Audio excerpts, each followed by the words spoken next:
Hello everyone. Now this lecture is in the continuity of the previous lecture that was reproduction in human, right? अब बेटा मैंने आप लोगों को बताया था टू पेरेंट्स आर इन्वॉल्व, तो reproductive system will be seen in two different bodies. Male में रिप्रोडक्टिव सिस्टम अलग होगा, फीमेल में रिप्रोडक्टिव सिस्टम अलग होगा.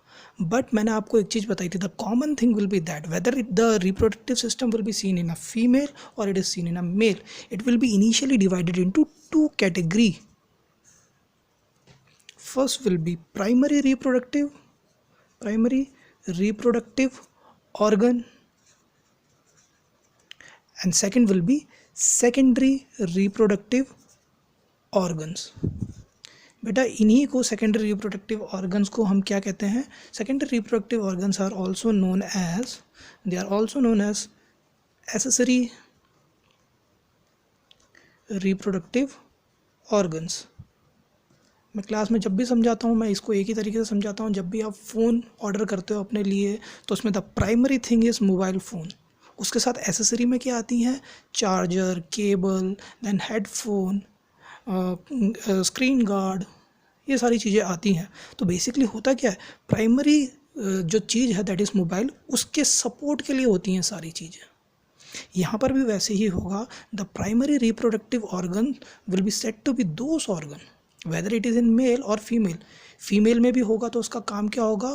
Formation of gamete. The primary reproductive organ का फंक्शन होगा formation of gamete, whether it will be in female और it will be male, right. And the organ will be, अब gamete male में क्या होगा? Sperm. And the organ will be testis, right. तो this is the primary reproductive organ. अब जो human male reproductive system में testis को छोड़ के जितने भी ऑर्गन होंगे they all will be part of accessory reproductive organs और सेकेंडरी रिप्रोडक्टिव ऑर्गन्स. अभी देखो इसके एग्जांपल्स अगर मैं आपको बताऊं तो क्या क्या हो जाएंगे इसके एग्जांपल. एसेसरी रिप्रोडक्टिव ऑर्गन्स में सबसे पहले आता है आपका एपिडाइडिमिस.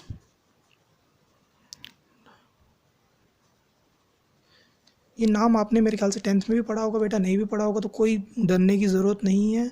अभी मैं इंट्रोडक्शन दे रहा हूँ. अभी जब मैं आपको हिस्टोलॉजी ऑफ टेस्टिस बताऊँगा, स्ट्रक्चर बताऊँगा, वो मैं कोशिश करूँगा आपको ड्रॉ करके समझा दूँ तो उसमें आपको और ढंग से क्लियर हो जाएगा. ठीक है. टेस्टिस को छोड़कर rest of the things which will be seen in human reproductive system it will be part of accessory reproductive organ. ठीक है ना. टेस्टिस को छोड़ के जितने भी होंगे those will be accessory reproductive organ. Epididymis हो गया. फिर then there is vas deferens, जैसे वास डिफरेंशिया भी कहा जाता है. स्पर्म डक्ट होता है, ये स्पर्म डक्ट होता है ये. ठीक है. Then there is ejaculatory duct.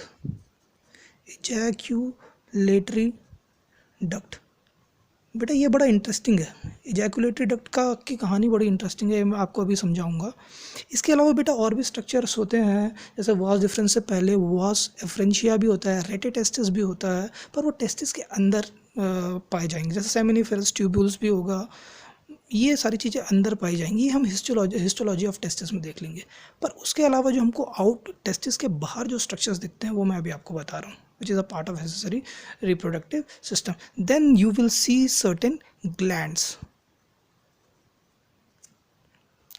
And beta then there will be presence of secondary reproductive organ के ही पार्ट में आता है. कहीं कहीं तीसरा पार्ट लिख देते हैं कि primary reproductive organ, secondary reproductive organ, and then there is an external genitalia in the form of penis. पर वो secondary reproductive organ के ही अंदर आता है basically. And the thing is external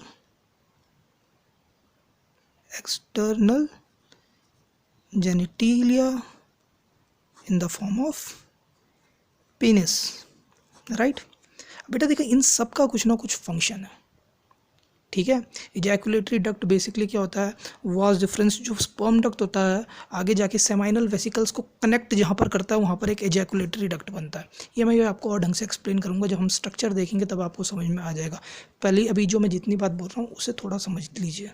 ठीक है. अब देखिए बेटा जब हम ग्लैंड्स की बात करते हैं, these glands are the part of accessory reproductive organs. इसीलिए इस ग्लैंड्स को हम एसेसरी ग्लैंड्स भी कह देते हैं. एसेसरी ग्लैंड्स, एसोसिएटेड ग्लैंड्स भी देखने को मिलेगा आपको. ठीक है। एंड बेटा यहाँ से टॉपिक बहुत इंटरेस्टिंग होता है, बहुत ही इंटरेस्टिंग है कि ये एसेसरी ग्लैंड्स का फंक्शन क्या है। मैंने आपको बोला था ना, it is a whole story. Now these accessory glands plays a very most important role in the survival of sperm. उस स्पर्म को जिसको फीमेल वेजाइनल ट्रैक्ट में जाना है, वहाँ सर्वाइव करना है, उसके सर्वाइवल में एसेसरी ग्लैंड्स का बहुत ही इंपॉर्टेंट रोल होता है, ठीक है। And these accessory glands are, पहला आता है आपका सेमाइनल वेसिकल। बेटा अभी मैंने आपको बताया था सेमाइनल वेसिकल्स और वॉस डिफरेंस को कंबाइन करके जहाँ पर एक कॉमन डक्ट बनता है, that is known as ejaculatory duct, ठीक है ना। चलिए ठीक है, इसमें बाद में आते हैं, पहले हम ये देखते हैं कि एसेसरी ग्लैंड्स कौन कौन से हैं। पहला हो गया आपका सेमाइनल वेसिकल, दूसरा हो गया आपका प्रोस्ट्रेट ग्लैंड, तीसरा हो गया आपका बल्बो यूथरल ग्लैंड।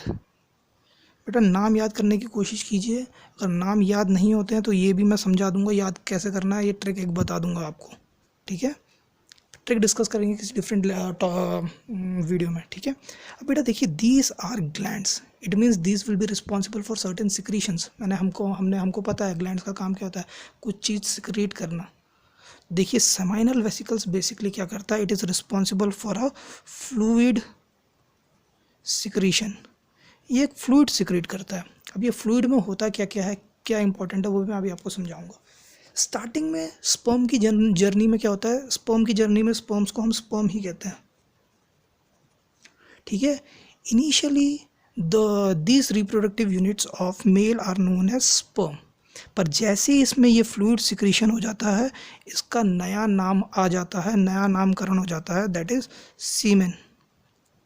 सो अगर कभी आपको पूछ लें what is semen, semen is nothing but sperm plus the fluid secretions which is there from seminal vesicles. And बेटा ये फ्लूइड सिक्रीशन बेसिकली न्यूट्रिटिव होता है बहुत ही ज़्यादा। अब हमको कैसे पता ये न्यूट्रिटिव होता है, तो अभी मैं आपको बताता हूँ। इस न्यूट्रिटिव फ्लूइड में क्या क्या प्रेजेंट होता है, proteins, enzymes, very most important fructose. बेटा बहुत इंपॉर्टेंट है, क्यों इंपॉर्टेंट अभी आपको समझाऊंगा। फिर कुछ म्यूकस भी होता है एंड विटामिन सी। बेटा इसके अलावा प्रोस्टाग्लैंडिस नाम की चीज़ भी होती है। अब प्रोस्टाग्लैंडिस अभी मैं नहीं बताना चाहूँगा, ठीक है, वो थोड़ा डिफरेंट हो जाएगा। अभी ये सारी चीज़ें हम समझते हैं बेसिकली इसका क्या इंपॉर्टेंस है। अब बेटा देखो होता क्या है, sperm initially it is very sluggish, मतलब चल फिर नहीं पाते हैं, मूवमेंट नहीं कर पाते हैं, अब इनएक्टिव होते हैं।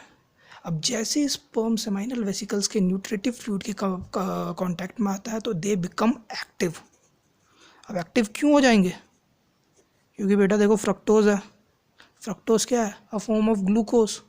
अब ग्लूकोज क्या है, एक एनर्जी प्रोवाइडिंग मॉलिक्यूल, जब ऑक्सीडाइज होगा तो एनर्जी प्रोवाइड करेगा, तो यहाँ पर से एनर्जी मिलती है एक्टिव रहने के लिए। अब बेटा देखो इसे जाना है फीमेल वेजाइनल ट्रैक्ट में, जाना है कि नहीं जाना है, अगेन कहानी वहीं पर आ गई। फीमेल वेजाइनल ट्रैक्ट में जाना है तो एनर्जी की रिक्वायरमेंट होगी, एनर्जी कहाँ से मिल रही है बेटा, बहुत लंबा पाथवे है, वो एनर्जी मिलेगी इस फ्रक्टोज से,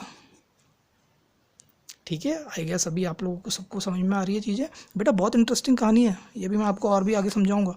अब देखिए प्रोस्टेट ग्लैंड, बेटा प्रोस्टेट ग्लैंड का इंपॉर्टेंट रोल ज़्यादातर बुकों में दे रखा है कि it is basically responsible for lubrication. अब बेटा जो आपको बुक में नहीं मिलेगा वो मैं बताऊंगा। लुब्रिकेशन के लिए इंपॉर्टेंट तो है ही, but the most important secretion which is done by prostate gland is zinc. Zinc का सिक्रीशन करता है ये। Now what is the importance of zinc here, बेटा स्पर्म मोटिलिटी, यानी अब स्पर्म फीमेल वेजाइनल ट्रैक्ट में तो चले गए पर वो चल फिर नहीं पा रहे, मोटाइल नहीं है, तो क्या वो फीमेल में ओवा को, जो कि एक स्टेशनरी होता है, ओवा को जाके फ्यूज़ कर पाएंगे, नहीं कर पाएंगे। इसलिए it is very most important, बेटा बुक्स में आपको नहीं मिलेगा ये, ठीक है। प्लस और क्या करते हैं ये, they stabilise the cell wall of sperm, cell wall कह रहा हूँ सॉरी, सेल मेम्ब्रेन को स्टेबलाइज करता है। स्पर्म के सेल वॉल को सेल मेम्ब्रेन को स्टेबलाइज तो करता ही है, उसके स्पर्मेटोजोआ के न्यूक्लियर क्रोमेटिन को भी स्टेबलाइज करता है।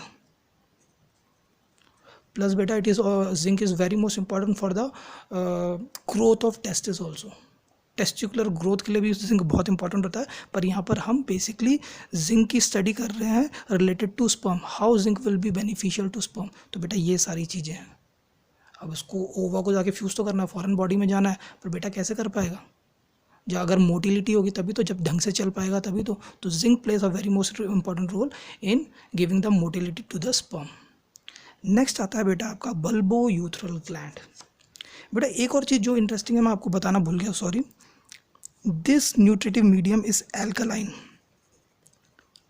अब ये मीडियम एल्कलाइन क्यों होता है, ये इसका आंसर आप कमेंट सेक्शन में मेरे को ज़रूर देंगे, ठीक है ना बेटा, ज़रूर देना। अगर आप वीडियो देख रहे हैं तो प्लीज़, एल्कलाइन मीडियम होना ज़रूरी क्यों है, why there is requirement of addition of alkaline medium, ये भी आप बताएंगे, ठीक है। प्रोस्टेट ग्लैंड भी यही करता है, कहीं ना कहीं एल्कलाइन मीडियम सिक्रीट करता रहता है।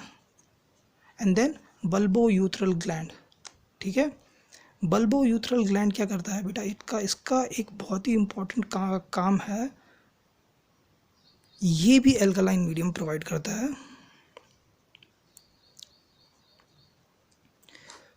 पर just secretion which comes from bulbourethral gland it is devoid of sperm.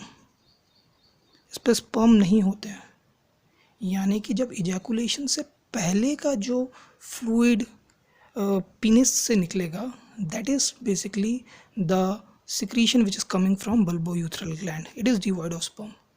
पर बेटा ये फ्लूइड निकल क्यों रहा है, पहले क्यों निकल रहा है? तो बेटा वेरी मोस्ट इम्पॉर्टेंट, ये इसलिए निकल रहा है ताकि ये जो यूरेथ्रा होता है, अब बेटा now what is urethra? Urethra is the common opening for sperm as well as urine. यहाँ पर एक रफ डायग्राम आप लोगों के लिए बना रहा हूँ। For example this is penis and here there is presence of testis, और यहाँ पर क्या होता है, ये होता है यूरेथ्रा। यहीं से यूरिन भी आता है एंड स्पर्म भी, स्पर्म का भी इजैकुलेशन यहीं से होता है, ठीक है। अब बेटा यूरिन में क्या होता है, एसिडिक कंटेंट होता है।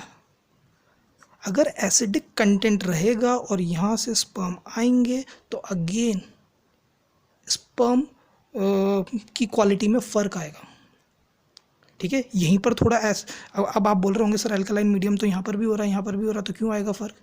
तो बेटा अगर यहीं पर स्टेबलाइज कर देंगी ये एल्कलाइन मीडियम, अगर यहीं पर इस एसिड को स्टेबलाइज करने में यूटिलाइज हो जाएंगे तो आगे जाके प्रॉब्लम आएगी। तो इसीलिए bulbourethral gland is basically secretes alkaline medium, जो कि पहले आ जाता है, सीमेन के रिलीज होने से पहले ही आ जाता है इस कैनाल में। क्यों? ताकि जो यूरिन में एसिडिक कंटेंट है उसको नलिफाई कर दे। एसिड में बल्बो यूथरल ग्लैंड का अगर एल्कलाइन चले जाएगा तो यहाँ पर उस एसिड को न्यूट्रलाइज हो जाएगा। तो बेटा ये बहुत इंपॉर्टेंट काम होता है आपका बल्बो यूथरल ग्लैंड का। और दूसरा काम होता है, अगर ये सीमन के आने से पहले आ रहा है तो it will provide lubrication in this area and this area is known as glance,